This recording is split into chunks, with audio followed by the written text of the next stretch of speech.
On the first day of being reborn in 1980, my big brother grabbed my hand and wanted me to marry my sister-in-law. I immediately shot back at him with a bowl of chicken soup for the soul. If you dare die, I dare leave. In my previous life, I muddle-headedly agreed, and in the end my sister-in-law worked herself to illness and passed away too. In this life, I'm going to put meat on the whole family's table. My name is Fang An, and when I opened my eyes again, I was lying on the heated brick bed in a shabby mud brick house in Shuangmailing, northeast China. The kerosene lamp had gone out, and on the pine cabinet was pasted a New Year print of a chubby baby holding a bright red carp. This was the small room in my big brother's house. A woman wrapped in a dirty cotton-padded jacket and wearing a yellow headscarf stood by the Kong, tear stains still on her face. Sister-in-law? I sprang up from the Kong. What the hell? My sister-in-law had clearly died more than 40 years ago, so how was she standing here alive and well? I suddenly woke up to it. I had been reborn. Just a second ago, I had still been visiting my big brother and sister-in-law's graves. And as I recalled the past in unbearable grief, a cerebral hemorrhage struck and I died on the spot. Heaven had given me another chance. Your big brother is looking for you. Chen Yanfang was startled by my extreme reaction. And after saying that, she turned and went out the door. Big brother is still alive? I jumped off the Kong and shuffled after her in my cotton shoes. On the Kong in the East Room, my big brother Fang Deming was so thin he was skin and bones, and he weakly took my hand. Shaoan, big brother wants to ask you a favor. He said he was done for, his job was gone, the family had no money, and Chun Yuan would not marry into the family. He and sister-in-law had already discussed it. After the new year, she would help find me another wife. She didn't need to be very pretty, just someone reliable who could live an honest life. From now on, work hard. If I'm gone, help your sister-in-law raise the children. It won't be easy for her alone. Our Fang family can't mistreat her. Holding his hand, my head buzzed. 1980. This was the day my big brother killed himself. When I was 10, our parents died, and big brother took me into Shuangmailing. But I was a bastard, running around with the local hooligans in the production team, drinking and gambling and doing it all. Big brother borrowed 30 yuan from the team leader and pulled strings to get me into the county construction crew. Only a few months after I left, he became paralyzed, and the whole family was held up solely by sister-in-law's hard support. Then I was fired by the construction crew, the grain was running out, and the firewood was almost gone. Big brother didn't want to drag us down, so that very night, he took his own life. Big brother, don't think like that. Your illness can get better.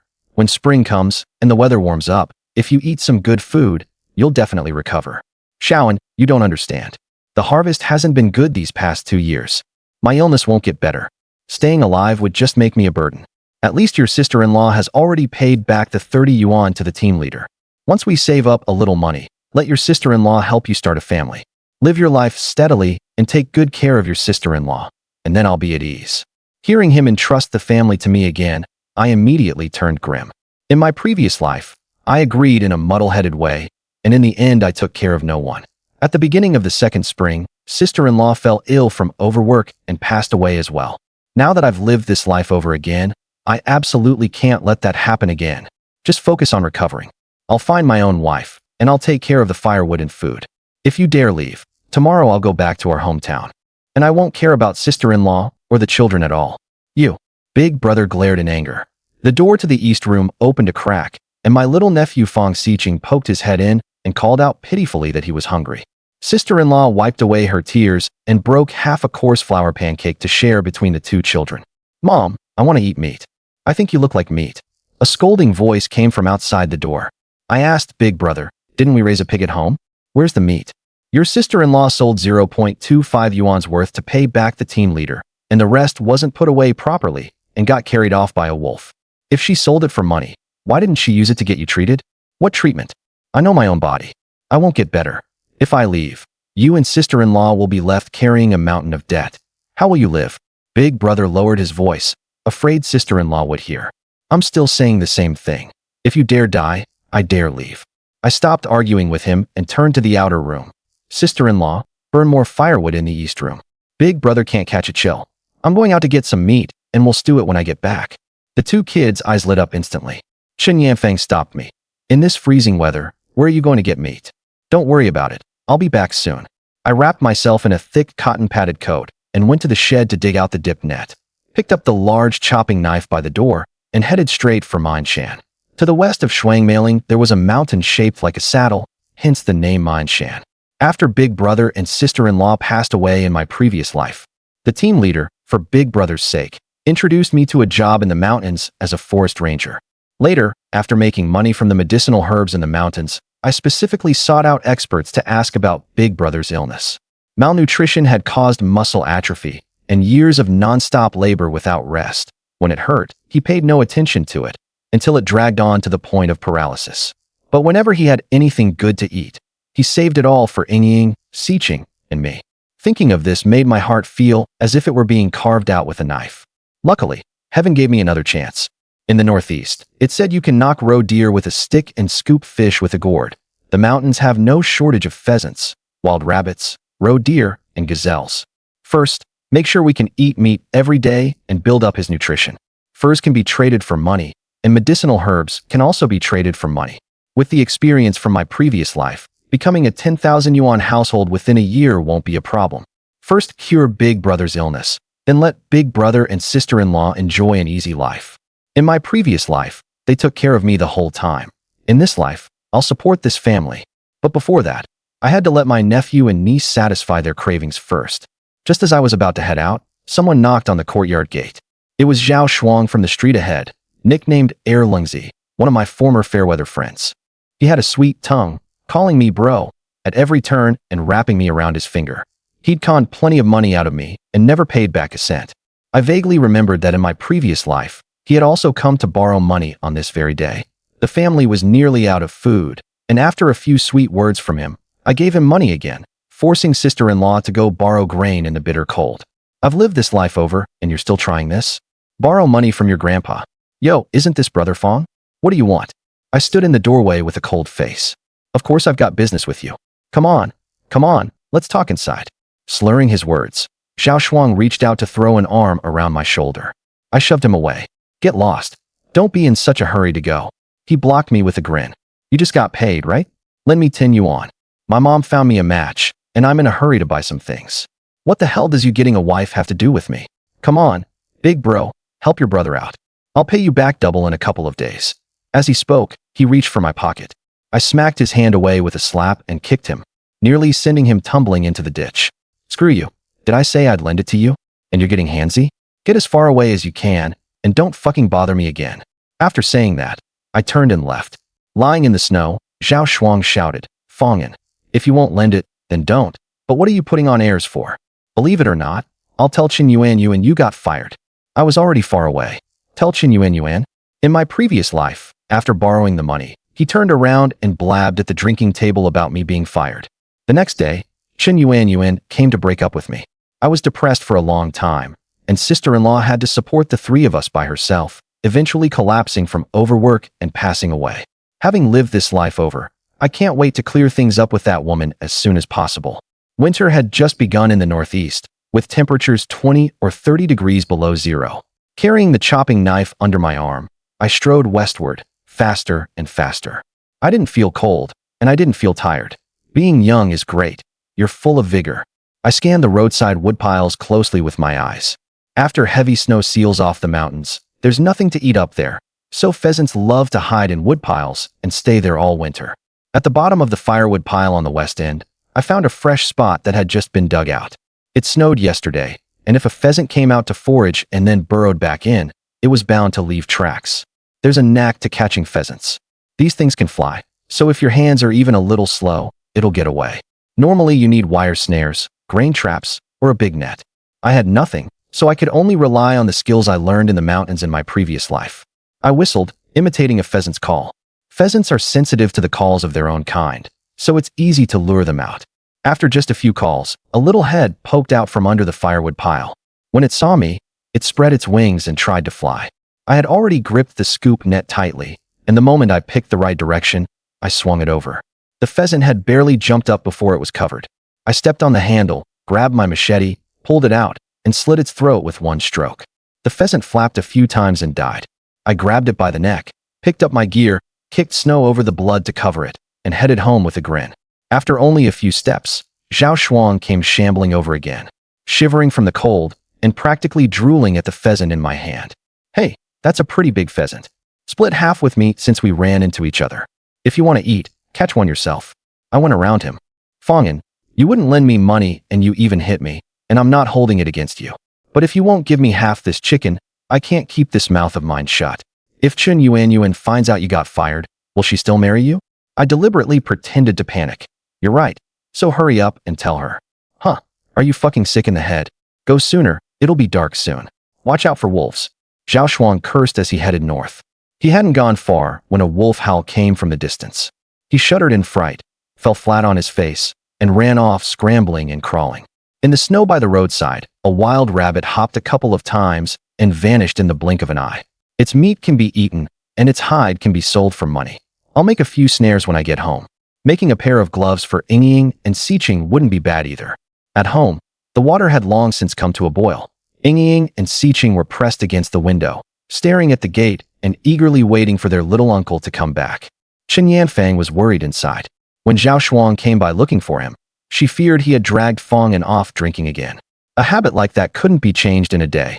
Just as she was thinking that, the courtyard gate creaked. The two kids rushed out, and when they saw me carrying a pheasant, they both jumped up. We get to eat meat. I handed the pheasant to Fang Ying. Take it inside and stew it. Sister-in-law was a little stunned. This pheasant weighed at least 3 jin. Did her brother-in-law really catch it? Sister-in-law, has the water boiled yet? It has. Fang Ying lifted the pot lid, and half a pot of water was steaming. I ladled out 2 scoops into a basin and started plucking the feathers. After that, I gutted it, kept the liver and heart, cut open the gizzard, and tore off that yellow membrane. This is chicken gizzard lining. If a child has indigestion, mixing it with water and drinking it will cure them, and it can also be sold for money. Little uncle, can't the intestines be eaten? Fang Siqing pointed and asked. There are worms inside. If you eat them, you'll get sick. I didn't explain much. I chopped the chicken into pieces and handed it to sister-in-law. Whether to stew it or stir-fry it was up to her. Let's do it. It's cold outside, and some hot soup will warm us up. Chen Yanfang suggested tentatively. Okay. Sister-in-law took charge of the cooking, and I used copper coins to make shuttlecocks for the 2 kids. I picked out the prettiest feathers, trimmed them neatly, patted them with scraps of cloth, and secured them with needle and thread. My hands were a bit rusty, and it took me a long time to finish just 2. When the chicken soup was served, sister-in-law first filled a bowl, tore the meat into pieces, and put them in, then fed Big Brother with a spoon. Hurry and taste it. Xiaoan just caught this chicken. How did you catch it? Big Brother asked after taking a sip of soup. There was a co-worker on the construction crew whose father was a hunter, so I learned a few tricks from him. I casually made up a lie. Big Brother and sister-in-law didn't know the details about the construction crew, so they were easy to fool. After a bowl of chicken soup, some color finally returned to my brother's pale face, and he even had strength in his voice again. My sister-in-law secretly wiped away tears. Since my brother became paralyzed, this was the first time she had seen signs of improvement. From a big bowl of stewed chicken, my brother ate 2 pieces of chicken breast, while my sister-in-law only picked out the head and the tail. I didn't compete with the kids for food. I gnawed on the neck and drank a little soup, and gave the rest to the 2 children. A 3-pound chicken, once the innards and bones were removed, didn't leave much meat. The 2 kids were still not satisfied after eating. Once the meat was gone, they drank the soup. Once the soup was gone, they sucked on their fingers over and over, and it made my heart ache. In my previous life on the construction crew, every month after I got paid, I'd go buy meat skewers to satisfy my cravings. Whatever was left, I either lent to Zhao Shuang or used to buy things for Chen Yuan. I never once thought about these 2 kids. I really was a damn beast. After dinner, the 2 kids went to wash the dishes. I pulled 22 yuan out of my pocket, took out 2 10 yuan bills, and stuffed them into my sister-in-law's hand. Sister-in-law, this is my pay. Take it in case of emergency. 20 is for you. I'm keeping the 2 yuan. Xiaoan, keep your money. There isn't really anywhere in the family that needs spending. Chen Yanfang hurriedly pushed it back. I came back so suddenly that there's not enough firewood to burn. In a couple of days I'll figure out a way to get some. If I can't, we'll have to buy coal. Ying and Siqing have to go to school, and there are plenty of places that need money, so just take it first. I forcibly stuffed the money into her pocket. My brother lay on the Kong, the corners of his eyes glistening. Xiaoan, you. Same as I said before. If you say you won't care about me, then I really won't. If you don't believe me, just try it. I cut him off. Sister-in-law, I'm heading back to my room first. Back in the west room, I lay on the Kong. When I closed my eyes, all I could see was the image of the 2 kids sucking on their fingers. I tossed and turned, unable to sleep. I decided not to sleep at all. I grabbed my cotton-padded jacket, went to the shed, dug out a handful of rusty wire, and after picking through it, I made more than a dozen snares. Then I tucked them away and went out. On the Kong in the east room, Fang Deming had just dozed off when he heard the door. Xiaoan went out. Qin Yanfang came back with a coat draped over her shoulders and said, "He didn't go drinking again, did he? If he did, then so be it. At least now he knows to get food for the children. Let him change little by little. You go to sleep first. Wolves have come by the team these past couple of days, so I'll wait for him to come back." Qin Yanfang sat on the edge of the Kong, staring at the front gate. Xiaoan is a grown man. He can take care of himself. Go to sleep. Though Fang Deming said that, his eyes were also fixed outside the window. The snowy ground at night reflected the moonlight as I followed the roadside looking for rabbit tracks. A rabbit's front paws are small, and its back paws are big. The back paw prints are always directly in front of the front paw prints, appearing in pairs, so they're easy to recognize. Following the tracks west, I walked to the base of the fence at the corner, where 5 or 6 rows of little footprints crossed over each other, and there were rabbit droppings too. One look told me it was a rabbit trail. I tied 2 snares to the fence and gave them a tug to make sure the rabbits wouldn't break free and run off.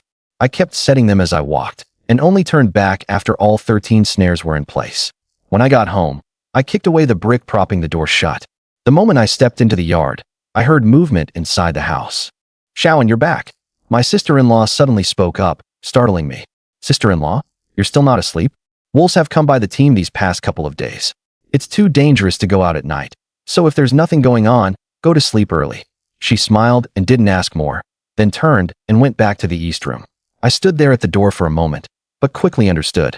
In the past, when I went out drinking with Zhao Shuang, I never came home until after midnight. During the first few years, my brother and sister-in-law couldn't stand it and said a few words to him. Fang An agreed that very night, but the next day he borrowed money to go drinking again, leaving my brother and sister-in-law to trail after him paying off his debts. Every time after saying something, it ended up like this, so little by little they stopped daring to speak or even ask, afraid he would go borrow money again. But the two of them still worried that it wasn't safe for him to come back at night, so they often waited until he got home before going to sleep. Especially my brother Fang Deming. Ever since our parents passed away, Fang Deming had only Fang An left as his only biological younger brother, and he was terrified that something might happen to him. After working all day, at night they couldn't sleep well waiting for Fang An, and the next day they still had to go out to work again. His illness getting worse to this extent now has Fang An's share of the blame. Click. With red-rimmed eyes, Fang An locked the door, returned to his small room, and shut the door. Then he slapped himself hard across the face. If he hadn't been such a bastard back then, his elder brother couldn't have become this seriously ill, and his sister-in-law wouldn't have worn herself out and died so early. Ying and Xiqing also wouldn't have become orphans because of it. In his previous life, he owed his elder brother and sister-in-law far too much, and he also owed this family far too much. But fortunately, he had been reborn. From now on, not only would he no longer drag this family down, he would instead make this family better and better, and make up for everything he owed them. The next day, it was not yet dawn. Fang An got up and folded the quilt, grabbed his thick cotton-padded coat, and had just wrapped himself in it when he heard a rustling sound coming from outside. "Sister-in-law, why are you up so early?" As soon as Fang An stepped out of the room, he saw Qin Yanfang holding a big broom and sweeping snow. "It snowed a little last night, and I couldn't sleep, so I came out to sweep a bit. Are you heading out?" Qin Yanfang asked tentatively. "I set a few snares for rabbits last night. Stop sweeping for now. When I get back, I'll do it. If I go too late, someone might take them," Fang An said as he reached for the big broom. "No need, it's only a little snow. You go do your thing." Qin Yanfang refused with a faint smile, not knowing whether her brother-in-law's words were true or not. "Little uncle, you set rabbit snares?" Fang Xiqing had sharp ears. He came out of the latrine and trotted over.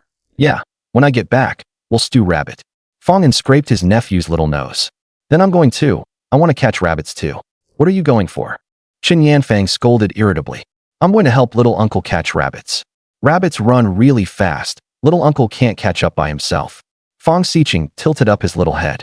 "Since when do you chase rabbits? Go on, get back in the room and fold your quilt." Qin Yanfang was afraid Fang An had made it up and hadn't set any rabbit snares at all. "Mom, I want to go." Fang Xiqing tugged at Qin Yanfang and pleaded. "Fine, I'll take you. Go back in and put your clothes on properly. Don't get cold." Fang An smiled indulgently. "Oh, We're going to catch rabbits.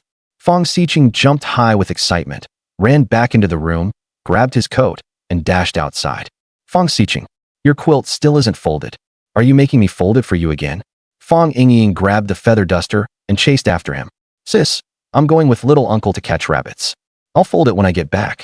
Fang Xiqing hid behind Fang An and explained. Catch rabbits? Mom, can I go? Fang Yingying blinked her big eyes and asked. Go put your clothes on. Before Qin Yanfang could agree, Fang An answered first. Fang Yingying immediately went back to her room to put on her coat. Sister-in-law, the three of us will be back in a little while. Fang An went to the side room to get a basket, then took the two children west to look for the snares. Qin Yanfang stood in the doorway, still not having come to her senses. Did Xiaoan really go set snares last night? He even knows how to do that? Outside, Fang An carried the basket on his back and held one child's hand in each of his own. Little uncle, where are we going to catch rabbits? Fang Xiqing looked up and asked. Since when do you catch rabbits? Little uncle, did you set snares? Although Fang Yingying had never caught any, she had heard the adults talk about how rabbits were caught. Yeah, just up ahead. Fang An led the two of them to the fork in the road. On the wooden fence at the fork, the two snares were empty, and there were no rabbit tracks to be found in the snow either. Little uncle, did we not catch any? Fang Xiqing squatted on the ground, puffing out his cheeks. As if they'd be that easy to catch? Fang Yingying gave Fang Xiqing a kick. Little uncle, we had meat yesterday, so it's fine even if we didn't catch any. Fang An rubbed Fang Yingying's little head and looked ahead again. There are more snares up ahead. More? Fang Xiqing stopped rubbing his butt and took off running. But he also didn't know where the snares were, and after running only a few steps, he stopped again to wait for Fang An. The three of them searched all the way and found 4 or 5 more, taking all the snares back, but still hadn't seen a single rabbit. At first, Fang Xiqing had been walking in front, but now he was slowly trailing behind the two of them. Xiqing, tired from walking? Fang An took Fang Xiqing's hand, knowing he only felt tired because he hadn't seen any rabbits. You insisted on coming yourself. I won't bring you next time. Before Fang Xiqing could speak, Fang Yingying snapped first. I'm not tired. Who said I was tired? After saying that, Fang Xiqing ran to the front again. Fang An walked to the woodpile on the left and retrieved another empty snare. Uncle, could someone have taken it? Fang Yingying stared at the empty snare and asked. No, a snare tightens when it's used, but this one hasn't been touched at all. Don't worry. Since I said I'd take you to catch rabbits, I'll definitely catch some. Fang An comforted them with a faint smile. Actually, there's still meat at home, and we can eat it for the new year, so it's fine if we didn't catch any. Uncle, a rabbit. I saw a rabbit.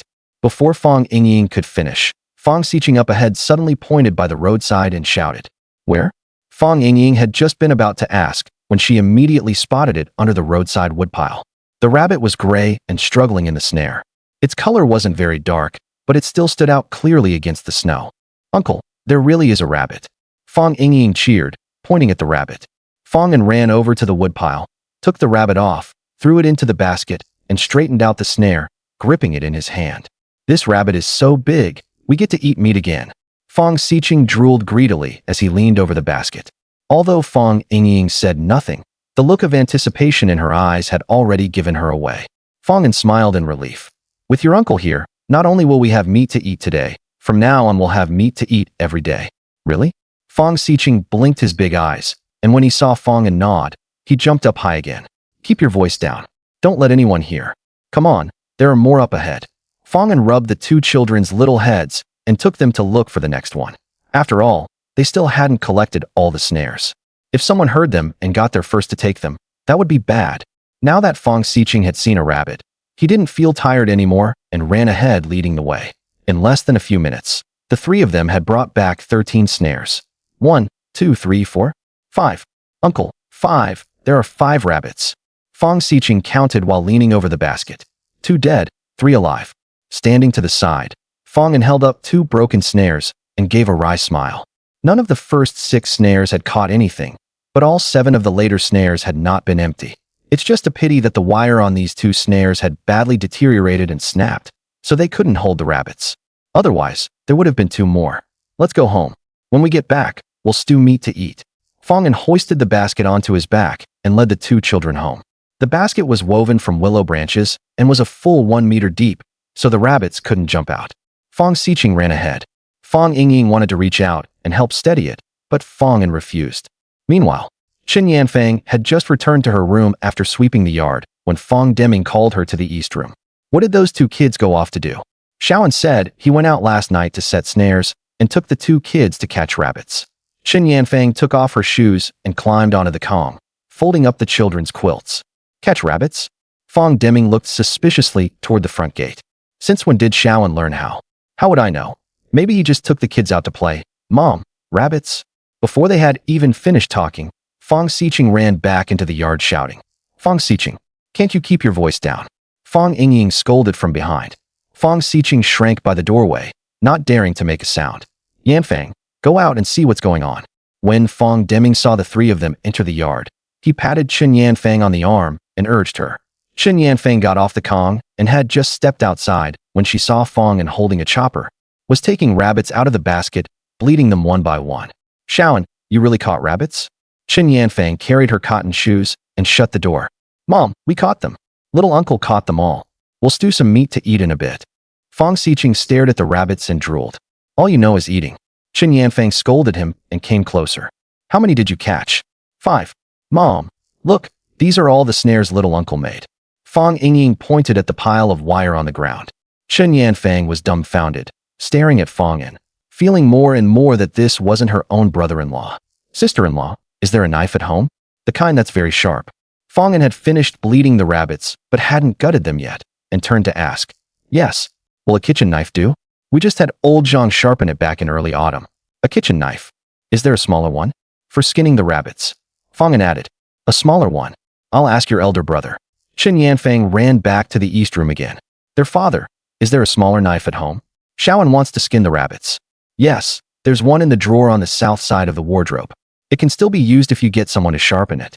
Fang Deming pointed at the drawer. Xiaoan really caught rabbits? He did, 5 of them. 5.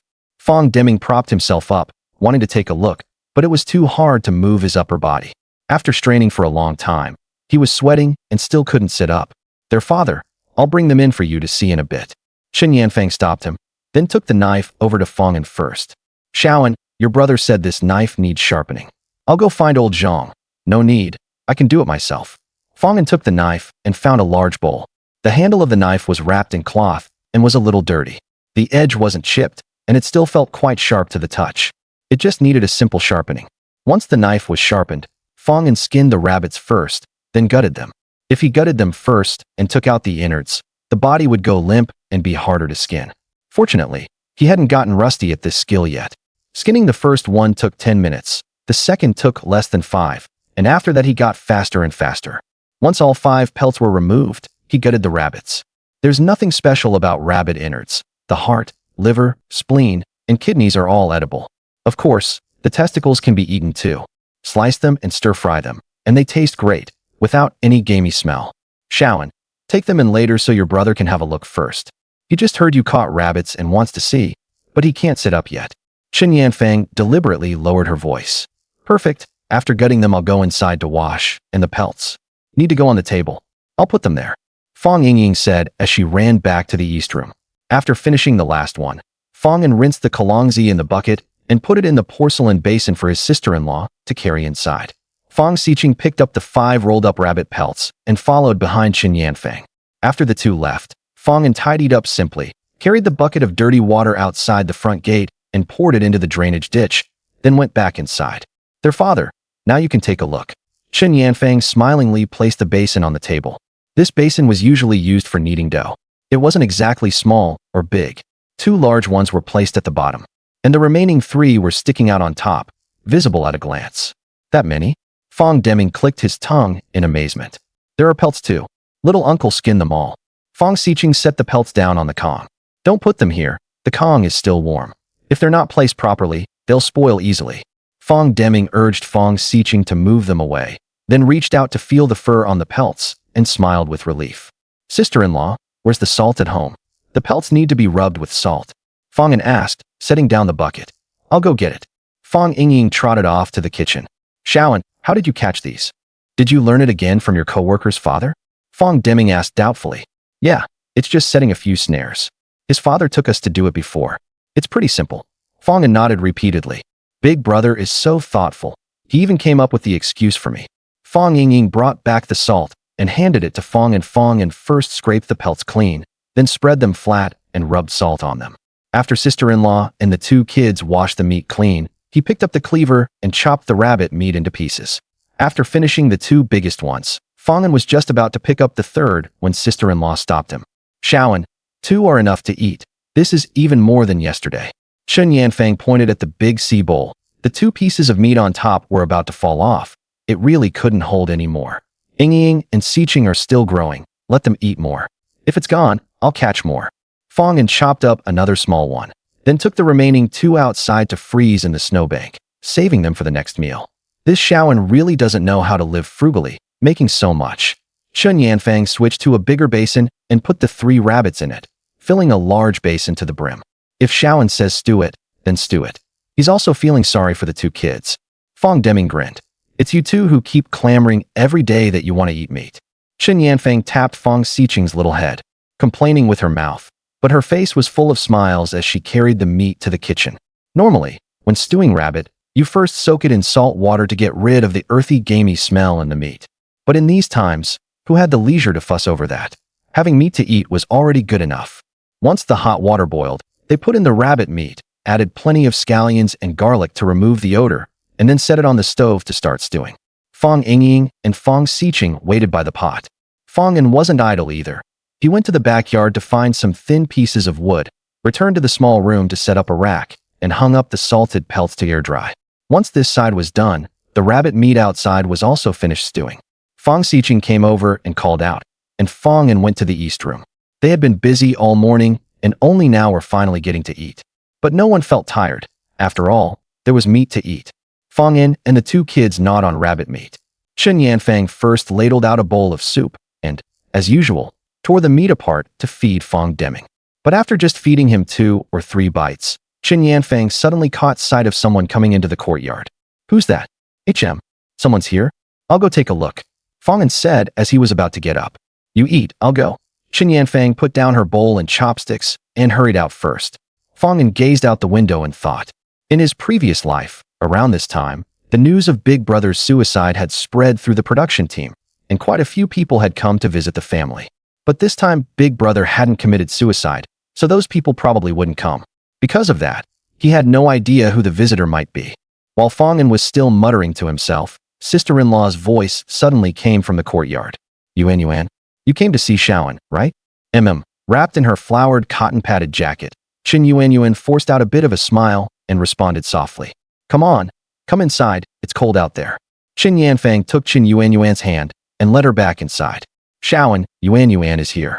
Fang An had long since heard the commotion and was already waiting in the outer room. Xiaoan, I have something I want to tell you. Chen Yuan lowered her head, pretending to be troubled, but right after that she caught the smell of a delicious aroma, as if the family had just stewed meat. Whatever it is, come inside and talk. Chen Yanfang quickly stopped her and took Chen Yuan inside. Sister-in-law, Yuan is here? Come in and warm up. Just as Fang An was about to stop them, Fang Deming heard the commotion and called out at the top of his voice. That's right, come in. The Kong was just heated. It's nice and warm inside. Chen Yanfang shot Fang An a look and pulled Chen Yuan into the east room. Inside the room, Fang Ying and Fang Xiqing were gnawing on rabbit, their mouths shiny with grease. As soon as Chen Yuan came in and saw that big basin of rabbit meat on the table, she subconsciously swallowed. Yuan, sit on the Kong, it's warm there. This morning, Xiaoan caught a few rabbits and came back and stewed some. You haven't eaten yet, have you? Fang Deming explained with a grin and deliberately emphasized that Fang An had caught them. After all, in Fang Deming's eyes, Xiaoan was the one at a disadvantage in his relationship with Chen Yuan. Chen Yuan's father drove for the production team, the four-wheeler used for plowing in the spring. And aside from her father, no one else could handle it. Her family was fairly well off. You could tell just from what Chen Yuan was wearing. Her floral padded jacket was brand new, and her pants were the kind of slim-fitting ones bought in the county. And there were even 2 little rabbits printed on her white gloves, all of it the height of fashion at the time.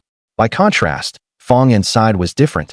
His family's circumstances were poor to begin with, and now he had also been fired by the construction team.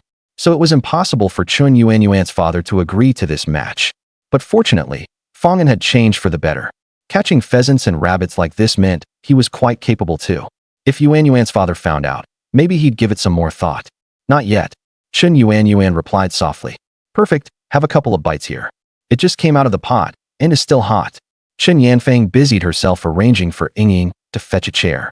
Sister-in-law, this isn't very appropriate. Chen Yuan pretended to decline, but her eyes were fixed straight on the rabbit meat. What's inappropriate about it? We're all family. I'll go get a bowl. Chen Yanfang pulled Chen Yuan down to sit, and was just about to head to the kitchen when Fang An, standing in the doorway, stopped her. Sister-in-law, no need to get one. Chen Yuan, weren't you here to break up with me? Don't delay the important matter. Break up? The smiles on Fang Deming and Chen Yanfang's faces froze instantly. But Fang Ying and Fang Xiqing didn't pay much attention. Their eyes were only on the rabbit meat in their bowls. Xiaoan, what are you saying? Chen Yanfang nudged Fang An. Chen Yuan had just sat down when she froze. She had been planning to say it after eating. Zhao Shuang went to see you last night. He should have told you that I was fired. Fang An added. Yes. Chen Yuan looked a little embarrassed, not expecting Fang An to already know. I heard from Zhao Shuang that you were fired by the construction team, and my father knows too. The construction team isn't that strict, so for you to suddenly be fired would have quite a big impact. You definitely didn't do anything good. I don't want to be affected, so, fine, I agree to break up. From now on, the two of us have nothing to do with each other. Just don't tell people outside that I'm your partner. We didn't prepare that much food at home, so I won't see you out. Without waiting for her to finish, Fang An directly showed her the door. Chen Yuan blinked her big eyes, dumbfounded. Those were all supposed to be my lines. Xiaoan, what breakup? Let Yuan have a bite to eat. After she's done, you can walk her back and have a good talk with her father. There are 2 rabbits outside too. Just try to send over. Chen Yanfang scolded Fang An while trying to smooth things over. Keep the rabbits for the children to eat. Why send them over? After saying that, Fang An looked at Chen Yuan. Why are you still here? It's broad daylight and you don't dare leave? Do you need me to escort you? No need. Chen Yuan shot to her feet, shot Fang An a glare, and walked out. But after only a few steps, she suddenly turned back. Fang An, let me tell you, I'm the one breaking up with you. You're the one who shouldn't tell outsiders I'm your partner from now on. Chen Yuan reminded him with a stern face. You're overthinking it. I was afraid you wouldn't admit it. Fang An waved his hand dismissively. You. Chen Yuan was so angry she was breathing hard. So you're actually afraid I'd hold you back? Fang An, why don't you take a look at yourself? With your family in its current state, can you even come up with a 200 yuan bride price? Even if you hadn't been fired, making only 20 or 30 a month, let alone a bicycle, you couldn't even afford a watch. These days, to marry a wife you need the 3 turns and 1 sound. The 3 turns refer to a bicycle, a watch, and a sewing machine. The 1 sound refers to a radio. Altogether, those items would cost at least 400 or 500. Chen Yanfang had originally wanted to ask her to stay, but hearing this, she could only lower her head in silence. Fang Deming also let out a helpless sigh.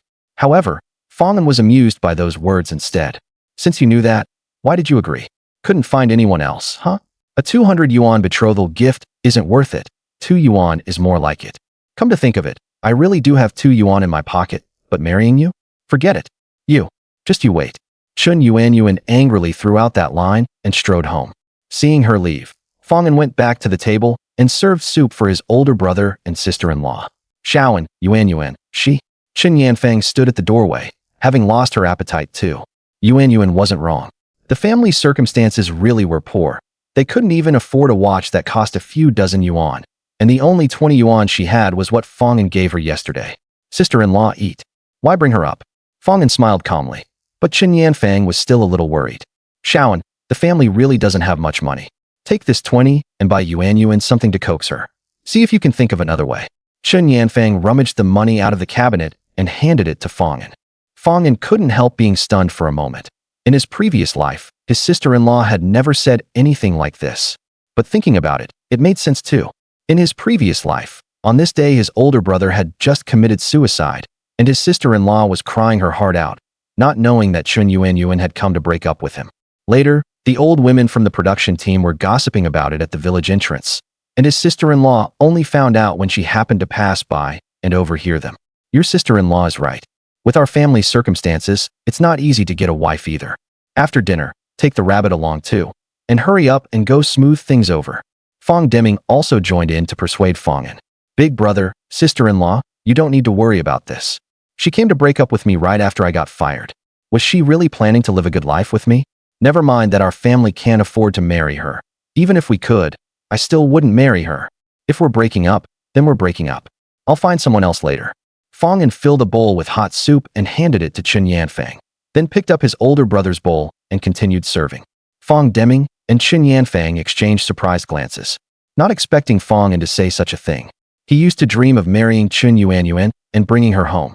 Fine, we'll listen to you. Then what kind of girl do you want to find in the future? Tell us first, and let your sister-in-law help keep an eye out for you. Fang Deming didn't press the matter further and asked casually, if I marry anyone, she'll have to be someone like my sister-in-law, someone who can take care of the family. Look how well sister-in-law takes care of you. Sister-in-law, eat first. I'll feed my big brother. Fang An carried the bowl and sat down on the edge of the kong, scooped up some soup with a spoon and blew on it to cool it a little before feeding it to Fang Deming. Chen Yanfang's eyes reddened. Her husband had only become paralyzed after Xiao and went to the county town. But every time Xiao and came back on, he would go out right after eating and had never fed his older brother. Nor had he ever thought of taking over for her for a while. Fang Deming took a sip of soup and grinned. Xiao went out to work for a while and finally grew up. Meanwhile, Chen Yuanyuan stopped at the fork in the road to the west, clenched her little fists, and nearly went mad with rage. Damn Fang An, have you forgotten how you chased after me back then? And Tu Yuan? Keep dreaming. Sooner or later I'll find someone 100 times better than you and make you mad to death. Chen Yuanyuan shouted toward Fang An's house, and only then did she feel a little better as she stomped angrily toward home. But as she walked, Chen Yuanyuan suddenly slowed down and muttered, huh? Fang An couldn't have done it on purpose, could he? When the two had just met, Fang An had catered to Chen Yuanyuan's every whim and had never spoken to her like this. If there was anything Chen Yuanyuan wanted to eat or wear, Fang An would find a way to buy it for her. When he had no money, he would buy on credit at the village shop and have his older brother and sister-in-law pay it back for him. Later, after Fang An joined the construction crew, when Chen Yuanyuan agreed to marry him, she had even said that her father wanted a rather large betrothal gift and was afraid Fang An wouldn't be able to afford it. But Fang An came up with a good idea. When the time came, they would first pretend to break up. His elder brother and sister-in-law, afraid he wouldn't be able to find a wife, would definitely do everything they could to come up with the money. Thinking of this, Chen Yuanyuan smiled smugly. Fang An catching rabbits was definitely to coax his elder brother and sister-in-law, then force them to pay the bride price. Once the bride price was delivered, she would keep it first. As for whether she would actually marry him, that could be decided later. Even if she didn't marry him in the end, there was no way she would return it. It wasn't like she had forced Fang An to bring it. By now, Fang An was probably already asking for the bride price. It wouldn't be long before he came with rabbits to coax her. He didn't even tell me beforehand, and even drove me away right to my face. Forget 2 rabbits. Even if he gave me 10, I still couldn't forgive him. Humming a little tune, Chen Yuanyuan walked home. And just thinking about eating rabbit tonight made her mouth water with craving. The next second, she broke into a run, hurrying home to prepare some salt water so that when the rabbits arrived, she could soak them in it to remove the gamey smell. That way they'd taste better when stir-fried. Chen Yuanyuan hurried home, unlocked the door, and went inside. She rummaged through the dish rack and found a small iron basin. 2. That probably won't be enough. Muttering to herself, Chen Yuanyuan took out a slightly bigger one, poured in half a basin of water, sprinkled in some salt, tossed it onto the stove, and went back to her room. Her parents had gone out early in the morning. In winter, the production team had no work. With nothing to do, the two of them would go to the small shop to play cards and chat, often staying there the whole day. Chen Yuanyuan wasn't interested in any of that, and usually went out to play with her friends. But today she had no mood to go out. She ran back to her little room, grabbed a chair, and sat by the window, smiling as she stared at the front gate, waiting for Fang An to come see her. At the same time, after feeding his elder brother Fang Deming, Fang An was sitting at the dining table gnawing on rabbit meat, not remembering this matter at all. In his previous life, Fang An had indeed said those things. But the present Fang An no longer remembered them. After all, it was something from more than 40 years ago. Who could remember it that clearly? Besides, even if he really did remember, there was no way he would do that. The family ate rabbit meat and chatted. It wasn't until around 8 o'clock that they finished. Fang An helped his sister-in-law and Ying clear the table, while Fang Xiqing sat in his chair rubbing his belly, not stepping forward to help clean up. Fang Xiqing, Fang Ying called coldly. Sis, I'll do it later. Burp, clean up. Ha ha. Pouting pitifully, Fang Xiqing let out a full burp as he spoke, making the whole family burst into laughter. Xiqing ate too much? Fang An teased casually as he held a large bowl filled with bones. I can't eat another bite, burp. This child. Hurry up and walk around to help your digestion. Don't eat yourself sick. The moment you get meat, you just stuff yourself. Chen Yanfang scolded with a stern face. Fang Xiqing held onto the chair and stood up, then shuffled outside in tiny steps. Once he reached the open space in the outer room, he started walking in circles like a milled donkey. After Fang Yingying gathered the bowls and chopsticks and took them to the kitchen to wash, she glanced at Fang Xiqing and couldn't hold back her laughter.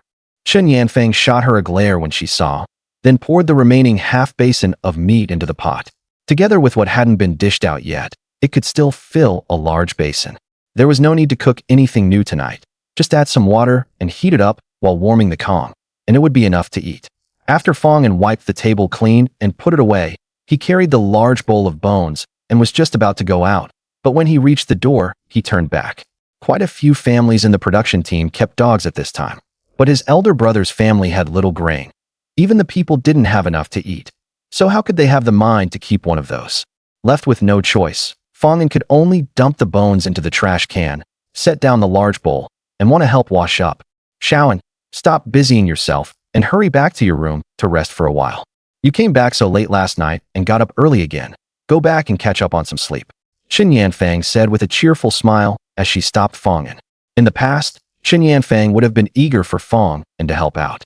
But these past 2 days, Xiaoan had been getting pheasants and rabbits, and even going out in the bitter cold, so he hadn't spared himself the hardship either.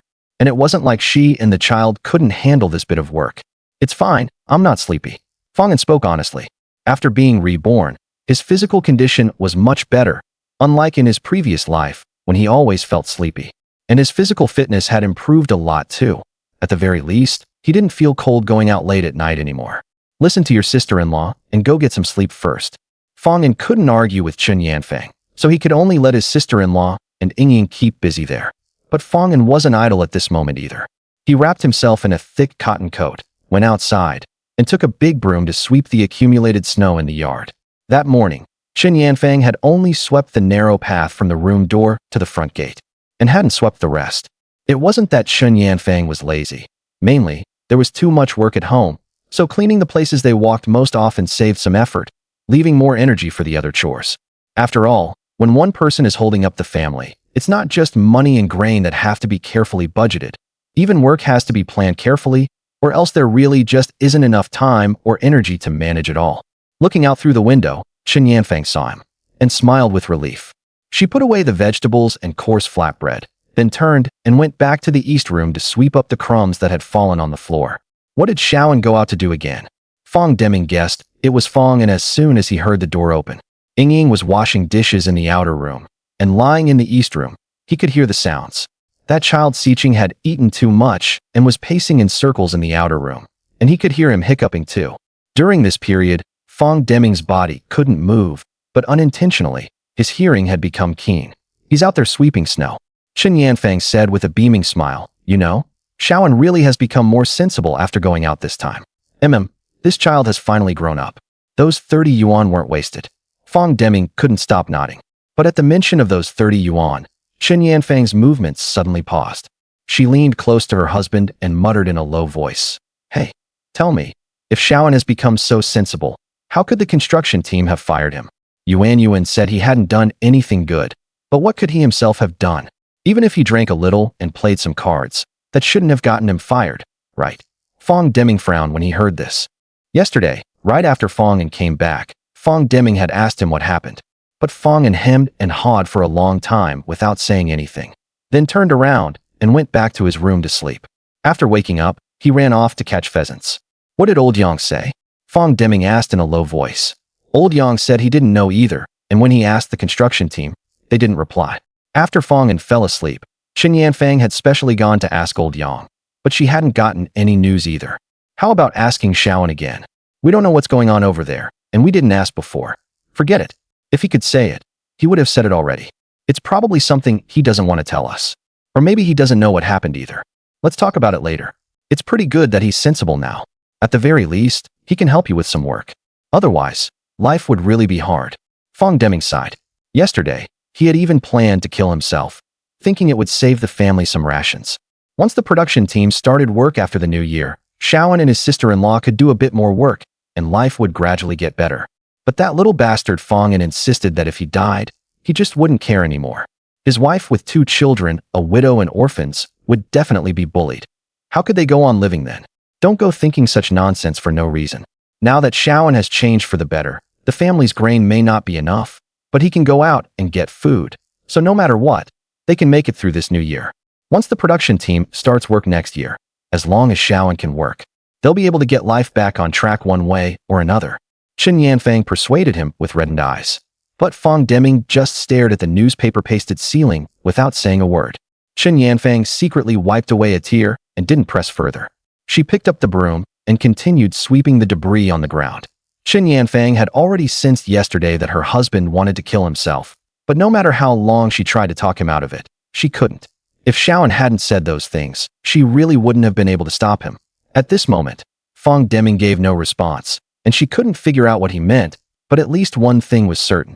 He still hadn't given up that thought. Outside the door, Fang An swept the accumulated snow clean from the yard, then also swept the passageway at the main gate and the one on the east side of the house. The front gate to his elder brother's house was right in the center, and on both sides of the passageway after entering were small round storage huts. And directly opposite was the wall buttress on the west side of the east room.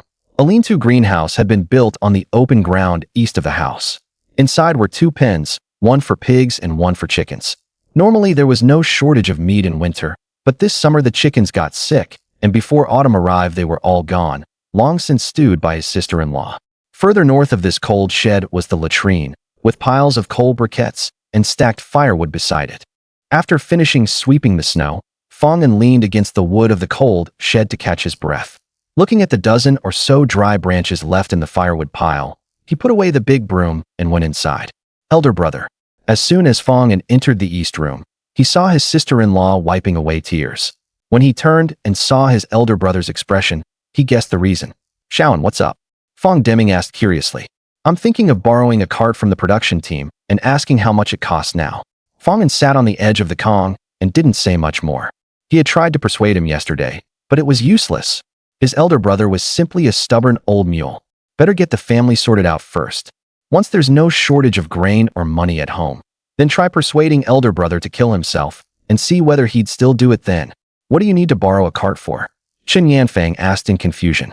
I'm thinking of going up the mountain tomorrow to get some firewood, no? Before Fang An could finish, Fang Deming flatly refused. The heavy snow has sealed off the mountains. Where are you going to haul firewood from? You haven't been to the nearby mountains at all. If you can't find your way back, who's going to go look for you? Elder brother, listen to what you're saying. I'm a grown man. How could I get lost? Even so, no?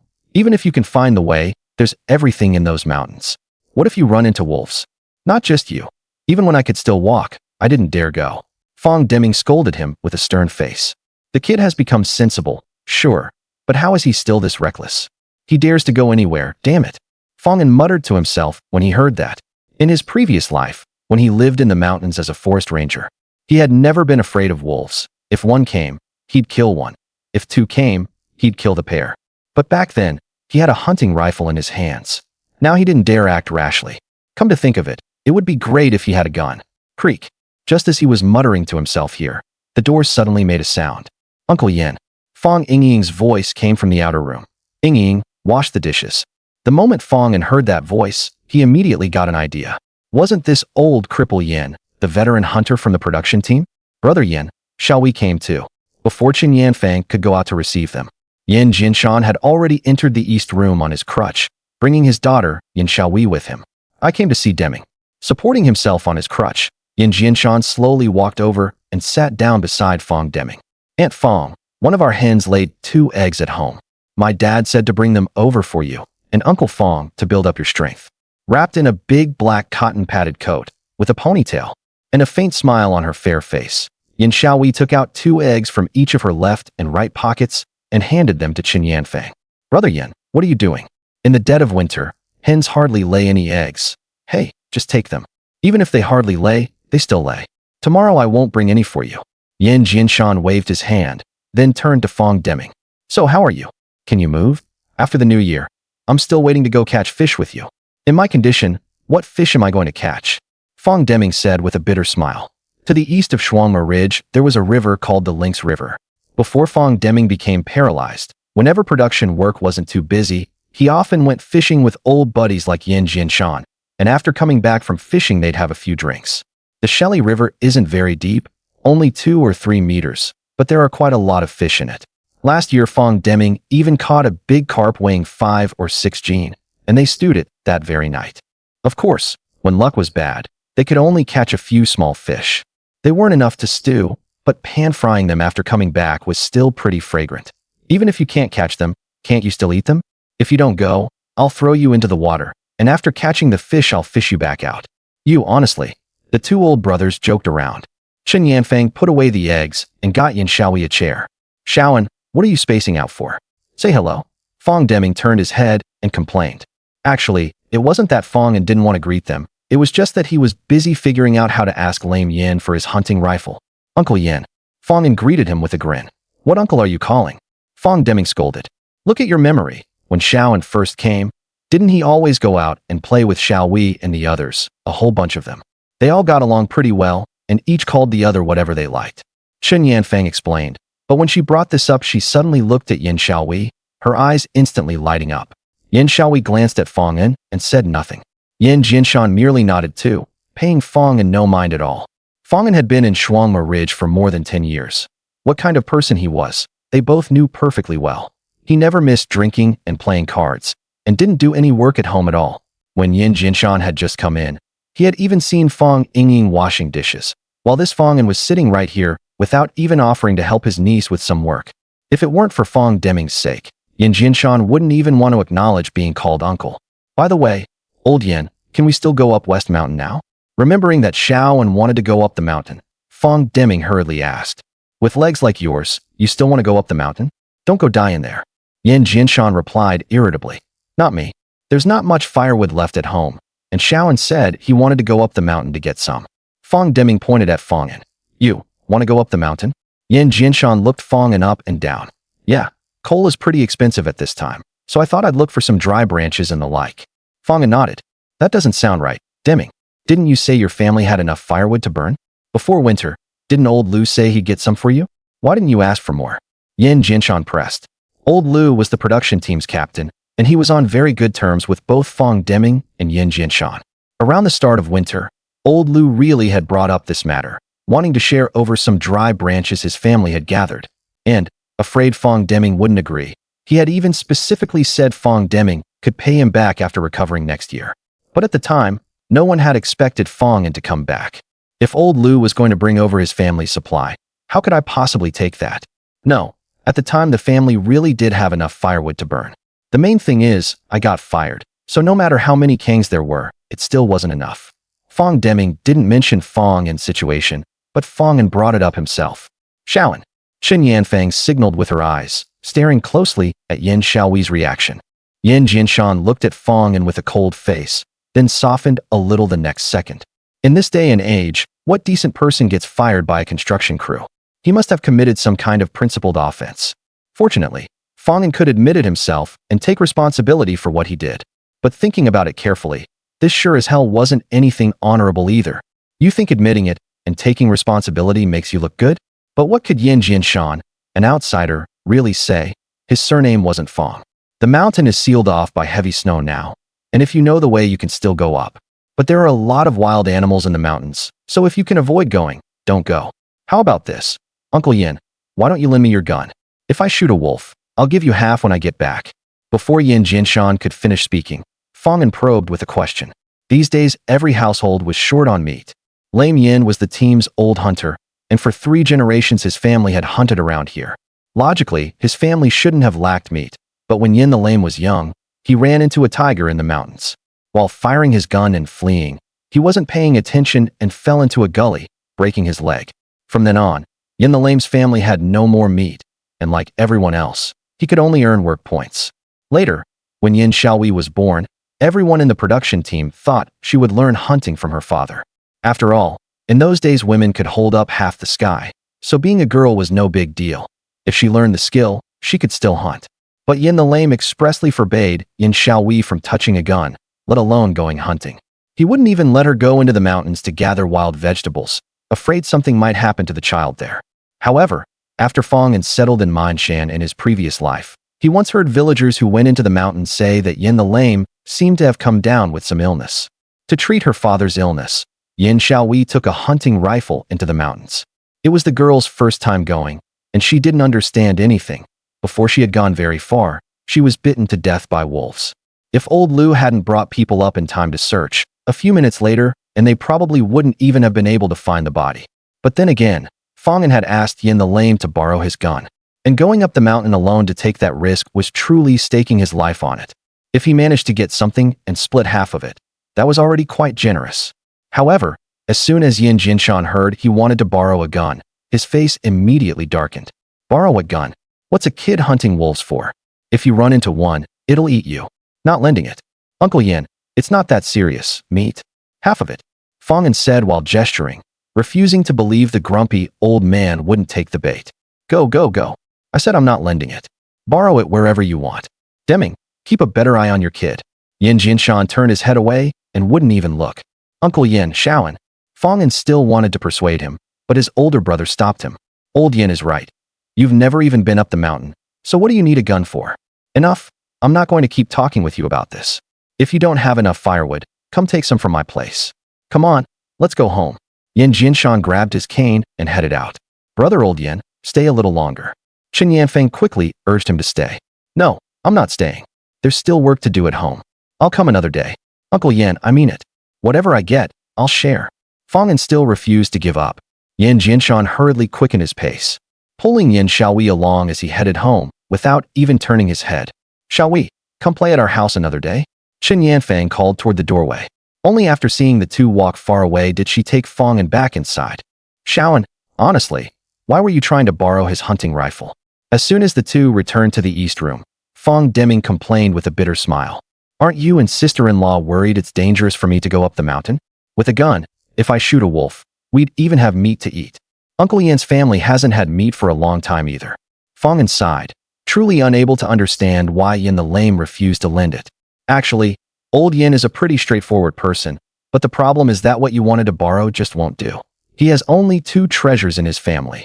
One is his daughter Xiaowei, and the other is that gun of his. All these years, his legs haven't been good enough for him to go up the mountain, but he still takes that gun out to wipe it every single day, and he won't let anyone touch it. And you wanted to borrow it. Fang Deming patiently explained. All right, we'll think of some other way about the firewood. Just forget about going up the mountain. Yeah, Shaoan, the mountain is too dangerous. We wouldn't be at ease if you went by yourself either. Chen Yanfeng also tried to persuade him. Hearing his sister-in-law's words, Fang An suddenly had an idea. Big brother, I never said I was going up the mountain by myself. My co-worker's home is in Little Tiger Team on the other side of West Mountain. I'll go with him tomorrow. And he needs to get firewood too. As it happens, his father has a gun and is also an old hunter, so even if we run into wolves, it'll be fine. Then why were you trying to borrow a gun? Fang Deming asked with a frown. Wasn't I thinking of getting something to eat?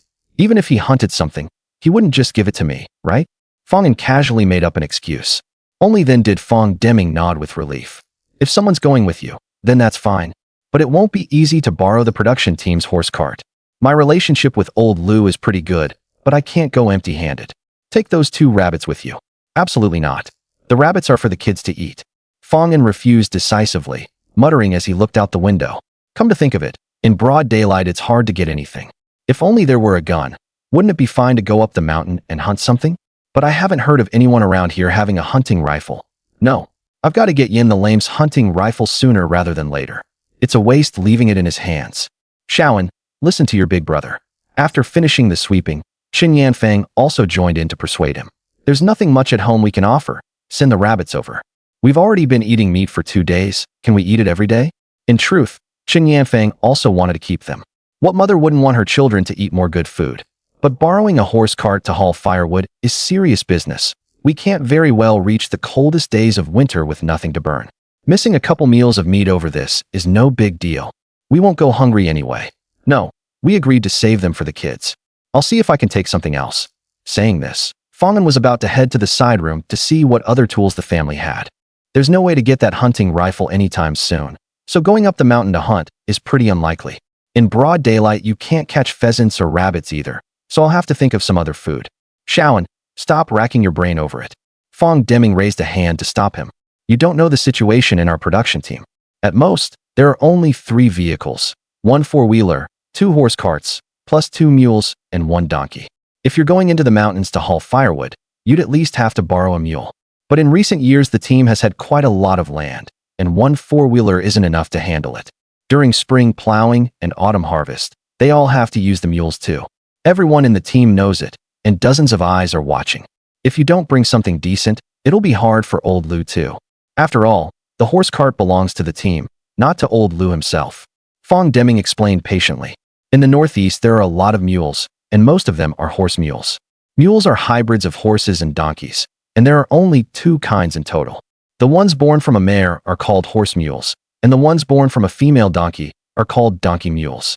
Horse mules are bigger and eat more.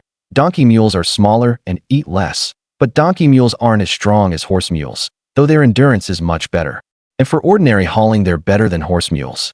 But in those days, no one made such fine distinctions. Horse mules and donkey mules were all just called mules.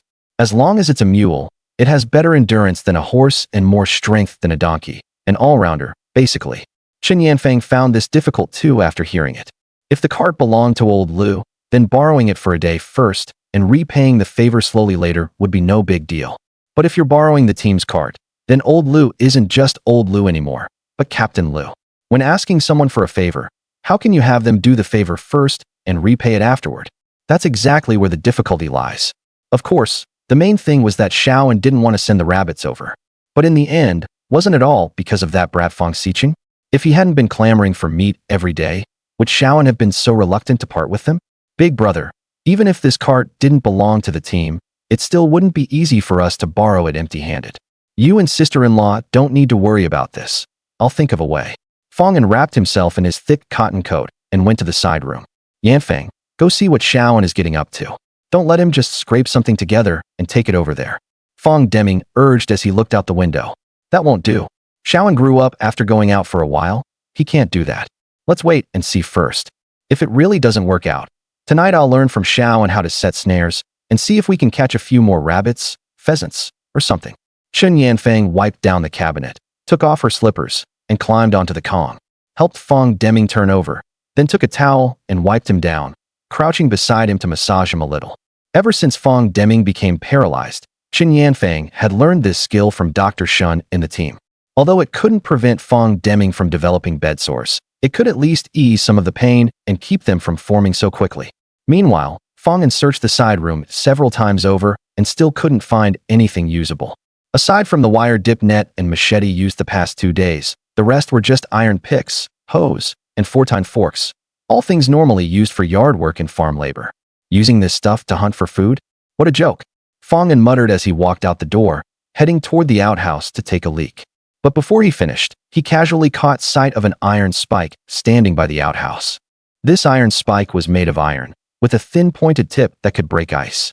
Every household in northeast China had to keep one. After all, the team's outhouses were all pit latrines. In winter, when the outhouse froze over, you used this thing to break it into chunks and clear it out. Once it was cleaned, it could last another year. Fang An gave himself a shake and pulled up his pants, grabbed the iron spike, and smiled. He went back to the side room, picked up the iron pick, dip net, and bamboo basket, and jogged all the way to the East River. When Lame Yin had just come by, he had even mentioned to his elder brother that they should scoop up some fish. But at the time, Fang An had been too focused on the hunting rifle to listen carefully, and had almost forgotten there was a river east of Shuangma Ridge. The source of this river was the Songjiang. 3 flowers, 5 luo, 18 varieties. You could spot traces of most kinds of fish here.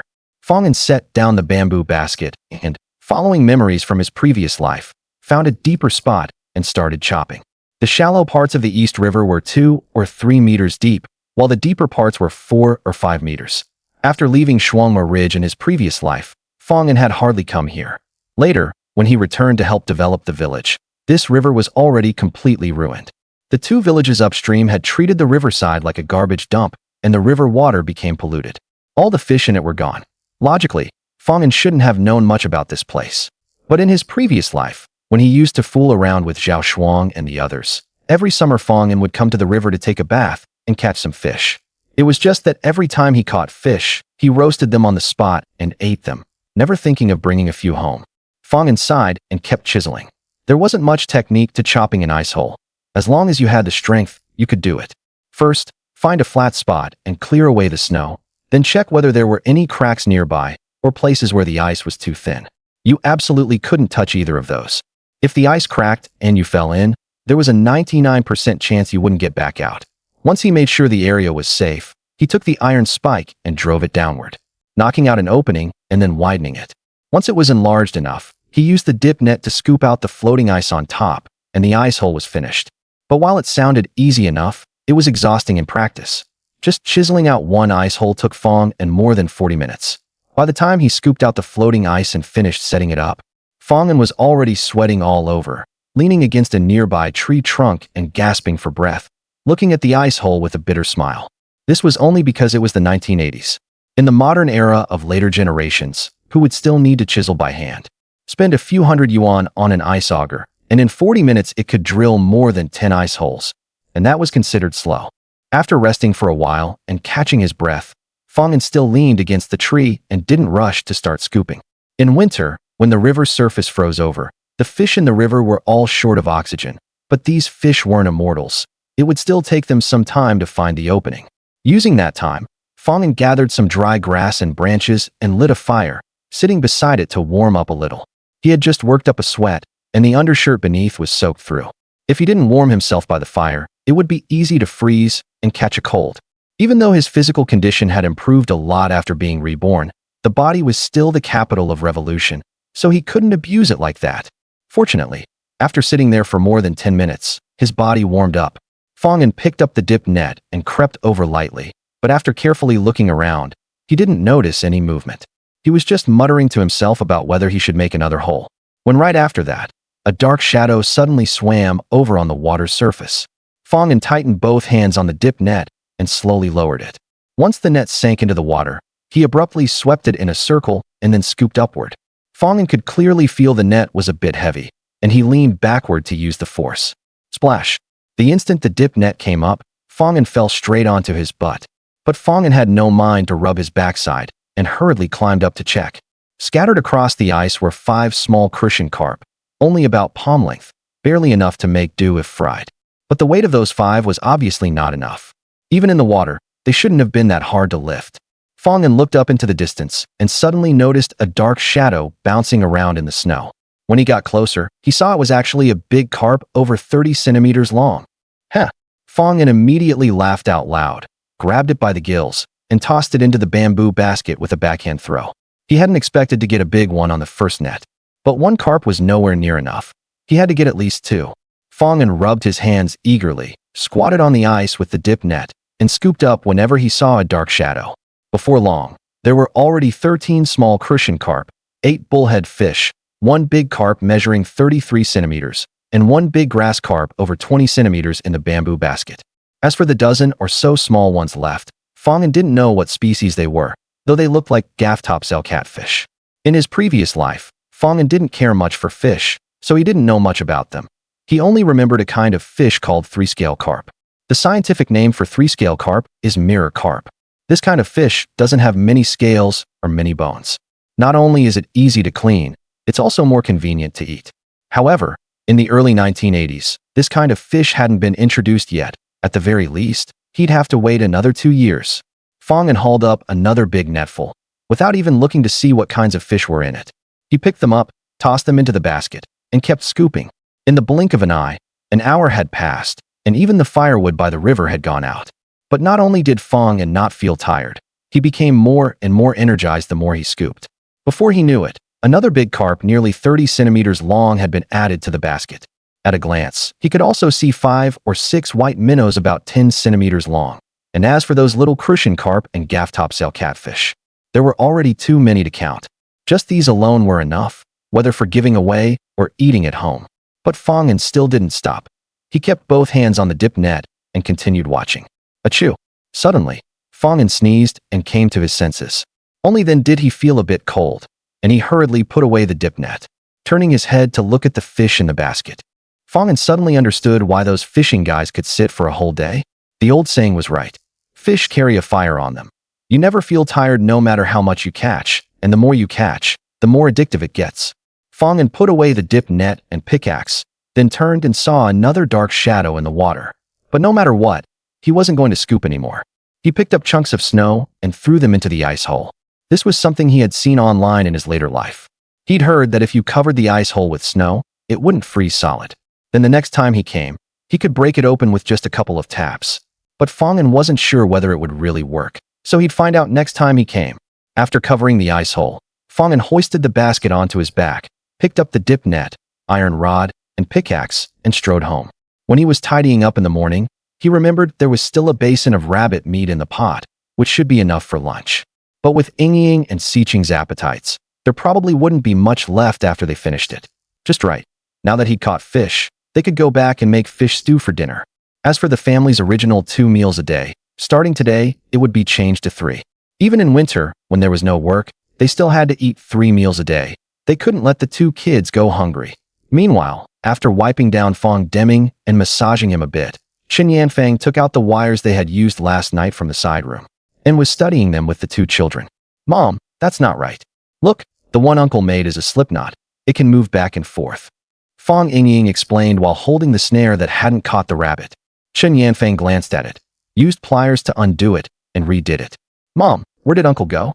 Did he go get meat again?" Fang Siqing had been turning the millstone for half an hour and couldn't keep going, so he squatted nearby and asked curiously. Fang Ying didn't dare make a sound and secretly looked at Qin Yanfang. "Meat, meat, meat. All you want every day is meat. You're stuffed like that and still haven't had enough." Qin Yanfang scolded him with a cold face. If it weren't for this child, would his uncle have been unwilling to give away the rabbit? In this freezing weather, who knows what Shao An has gone off to do? Creak. Qin Yanfang was muttering when the door suddenly opened, and Fang An came in carrying a bamboo basket, shivering from the cold. "Shao An, what's wrong with you?" Qin Yanfang was so startled that she hurriedly got up to meet him.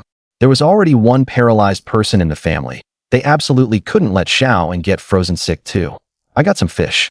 Fang An put down the bamboo basket and glanced at the stove pit. The Kong hadn't been heated at noon, but the stove was still smoldering, so sitting beside it could warm you up a bit. "Fish." The 2 children curiously crowded over. Only then did Qin Yanfang notice the bamboo basket by the door, and was startled when she saw the fish inside. "Goodness, how did you get so many? Hurry up and get on the Kong to warm up." The Kong in the east room was just lit. Qin Yanfang urged Fang An into the east room, and had the 2 children carry the bamboo basket in. "Shao An, where did you get the fish?" Fang Deming asked after hearing the commotion. "I saw there was an iron bar at home, so I went to the East River and chiseled a hole in the ice. Just caught them. Sister-in-law, just leave them there for now. I'll warm up first and deal with them later." Fang An huddled beside Fang Deming. It was closer to the heated Kong here, so relatively warmer. He hadn't felt cold while catching the fish, but on the way back he felt colder and colder with every step. After all, the clothes underneath hadn't dried by the fire, and once the wind blew, he was chilled straight to the bone. "You child, you dare mess with anything. That ice hole is so dangerous."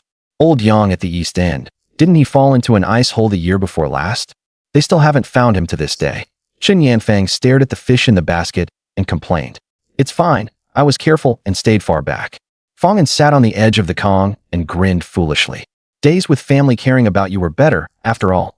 In his previous life, after leaving Shuang Mailing, Fang An made money on Mianshan and moved to the city. But even after going there, he never found a wife and lived alone for so many years. And before he died, there wasn't even anyone at home to talk to. It was cold and desolate. "All right, sit for a bit first. I'll heat up the meat so you can eat something and drink some soup to warm yourself up." Though Qin Yanfang complained, she still went outside to bring in some dry branches to burn in the stove pit.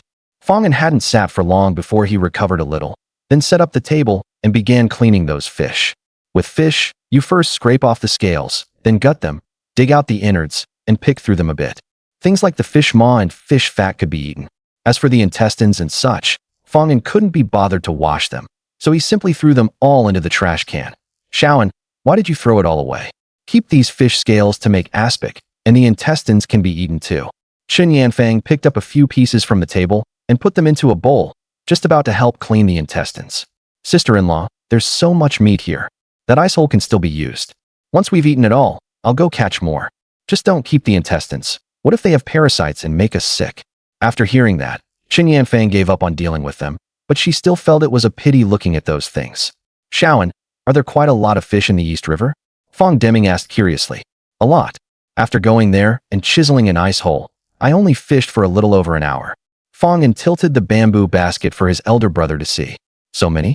These 2 big carp are pretty nice. How about we send these 2 over? Fang Deming asked tentatively. I was thinking the same thing. If we want to eat some, I'll go check again this afternoon. Maybe I can catch a bit more. Fang An took out a fish and started scraping off the scales. I'll go with you this afternoon. Once we catch them and freeze them, won't we have food to eat? Chen Yanfang suggested as she picked up the fish scales. Mom, I want to go too. Fang Xiqing came trotting over. You want to go everywhere. If you fall in, no one will care for you. Chen Yanfang glared at him and kept picking up the fish scales. Fang Xiqing looked at Fang An pitifully. Fang An saw it too but didn't respond, wanting to see what he would say. But Fang Xiqing glanced at Chen Yanfang again, then dejectedly ran over to the basket to look at the fish. I've already gotten scolded, so what's the point of saying anything? Sister-in-law, make lunch at noon. It's pretty cold by the river, so let's eat something hot so we don't get chilled. If the kids want to go, let them go, as long as they don't go near the edge. Fang An threw the cleaned carp into the bucket and continued cleaning the next one. Fang Ying and Fang Xiqing looked over with eyes full of anticipation. You really do spoil those 2. I'll go make food. Chen Yanfang smiled. She happened to need to light the stove anyway, so she just did it all together. I'll pick up the fish scales. Fang Ying ran to the table and started tidying up. Fang Xiqing rolled up his sleeves and helped wash the fish that had already been cleaned. Fang Deming lay on the bed, unable to move, but watching Fang An and the others bustling about and chatting. Then looking at the big pile of fish on the table, he felt as if he were dreaming. After Fang An came back yesterday, the family didn't have enough grain or firewood, and he was still worrying about how they would get by. But in just one day, the table was already piled full of fish, and Rabbit was still stewing in the pot outside. Life was becoming more and more hopeful.